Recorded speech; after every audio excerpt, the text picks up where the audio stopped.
એક પત્ર મારી પાસે આવ્યો, હોમવર્ક થયેલો, મેં વાંચ્યો, મેં 2-3 સંતોને વંચાવ્યો. એટલું સરસ એક વહુએ પોતાની સાસુનું લખ્યું. તમે કહો તો 3-4 મુદ્દા સંભળાવું. નારીની વાત આવી ત્યારે તમને જાણવા મળજો કે કાગળમાં છેલ્લે લખ્યું હતું કે વાંચ્યા પછી ફાડીને ફેંકી દેજો, પણ મારાથી રહેવાનું ને એટલે ભેગો લઈ આવ્યો હું અહીંયા કને હું. અને જે કોઈ સ્ત્રીએ લખ્યો એની પાસે પેલી ક્ષમા યાચીશ કે 2-3 પોઈન્ટ એવા હતા કે તમારી આંખ ખોલી નાખે એવા મુદ્દા લખ્યા. 10 મુદ્દા લખ્યા, પણ 10માંથી 10 નહીં કહું, એ બીજા જોતા મને પર્સનલ મળવું પડે. હું માત્ર 3 સેમ્પલના મુદ્દા તમને 4 મુદ્દા કહું કે નારીએ શું લખ્યું. હું એમ કહું, આ નારીએ જે દિલથી આ કાગળમાં લખ્યું, અને આ કાગળ છાનો ગ્રહણ કરવાની અમને બંધીએ જાહેર ગ્રહણ કરું છું તો કરી શકું છું. અમારા ધર્મમાં સ્ત્રીના પત્રો છાના ગ્રહણ કરવાની બંધી છે. પણ મેં લેસન આપ્યું હતું કે એક વહુ સાસુના 10 ગુણો લખી આવે, અને સાસુ વહુના 10 ગુણ લખે, મા બાપ દીકરાના 10 ગુણ લખે, અને દીકરા મા બાપના 10 ગુણ લખે, અને પછી વિચારે કે મારા મા બાપ કેવા છે, વહુ વિચારે મારી સાસુ કેવી છે. આપણે કોઈ દેના ગુણ વિચાર્યા જ નથી. 2-3 મુદ્દા વાંચી દઉં, શું કહો મનજીભાઈ, વિરોધ નહીં થાય ને કાંઈ? તો ભલે.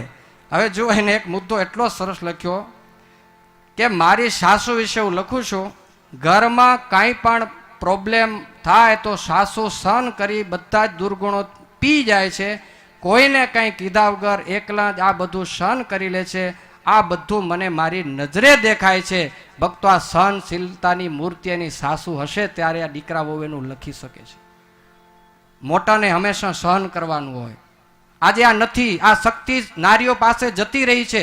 બીજી વાત, સ્વામીને કહી, સ્વામી 5 મિનિટ વધુ લઉં તો મને આપજો. આ વાતથી ઘણો બધો સુધારો થશે. મોટા છો તો તમને સહન જ કરવાની, બીજી વાત નહીં. તમને ઉકરી જ જવા પડે, ઘૂંટડા ગમે એમ કને છોકરા અનડાઈ કરશે જ. પેલી વેલી દીકરા બહુ ઘરે આવી છે તો એના સ્વભાવ લઈને જ આવી છે, નહીં બજાવશે જ. ત્યારે થોડુંક દિલ મોટું રાખશે ને એની સાસુ જો, તો ઘર એવું જામી જશે કે એના છોકરા જે ઘરે આવશે ને એના માના સુંદર સંસ્કારો લેશે. પણ આવતાની સાથે તમે ઝઘડા કરી નાખ્યા, એના મન ખાટા કરી નાખ્યા, વેર બાંધી નાખ્યા. હવે એના બ્લડમાંથી જે છોકરા જન્મશે ને તમારા માથા પકાવશે, તમને હમણાં ખબર નહીં પડે.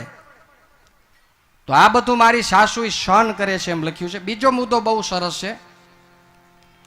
મારી એવી આર્થિક સ્થિતિ નથી કે હું 4 ધામની યાત્રા કરી શકીશ, પણ દિલ એમ માને છે કે સાસુના 2 પગ અને સસરાના 2 પગ એમ 4 પગ ભેગા કરી અને આ 4 પગની સેવા ચાકરી જે મારા માટે મોટી 4 ધામની જાત્રા બરાબર છે. ભક્તો, 2 પગ મારા સાસુના, 2 પગ મારા સસરાના, આ 4 પગની હું સેવા કરીશ, એ મારા માટે 4 ધામની યાત્રા છે. એમ એક નારી ક્યાંની છે, નથી નામ નથી ઠામ, પણ કોઈક અબડાએ આ જ્યારે સંદેશ મોકલ્યો છે ને, એકવાર મારા તરફથી એને લાખ ધન્યવાદના બદલામાં તાળીનો નાદ આપો.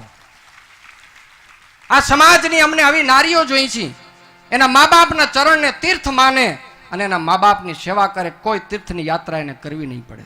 આ વિશ્વાસથી તમને કહું છું. કાલ મારી પાસે એક યુવાન આવ્યો, એના પત્ર વંચાવ્યો.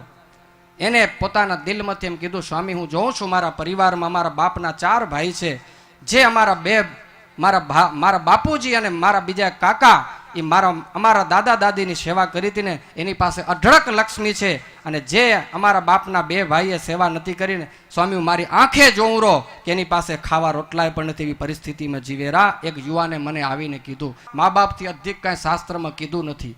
તો ભક્તો, આવી સેવા કરનાર સન્નારીઓ હજી આ સમાજમાં છે એટલે આપણે બધા જીવીરા. આવી સત્યો હજી આ સમાજમાં છે એટલે આપણે હજી સુખિયા છીએ.